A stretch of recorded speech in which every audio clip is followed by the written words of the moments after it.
রাজধানীর রূপনগরে পুলিশের বিশেষ অভিযানে গ্রেফতার হয়েছে এলাকার কথিত শীর্ষ সন্ত্রাসী খলিলুর রহমান বাবু ওরফে কারেন বাবু।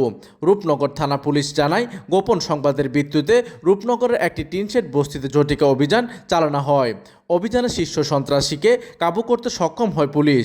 গ্রেফতারের সময় কারেন বাবুর কাছ থেকে বেশ কিছু ইয়াবা উদ্ধার করা হয়েছে। পুলিশের দাবি, এই কারেন বাবুর বিরুদ্ধে রূপনগর সহ বিভিন্ন থানায় হত্যা, মাদক কারবার এবং চাঁদাবাজি সহ অত্যন্ত 5টি মামলা রয়েছে। সে দীর্ঘদিন ধরে এলাকায় নানা অপরাধমূলক কর্মকাণ্ড নিয়ন্ত্রণ করে আসছিল। রূপনগর থানার অফিসার ইনচার্জ নোমান হোসেন গণমাধ্যমকে জানান, গ্রেফতারের পর কারেন বাবুকে আদালতে পাঠানোর প্রস্তুতি চলছে। এলাকার আইন শৃঙ্খলা পরিস্থিতি স্বাভাবিক রাখতে এই চক্রের বাকি সদস্যদের ধরতেও পুলিশের তৎপরতা অব্যাহত রয়েছে।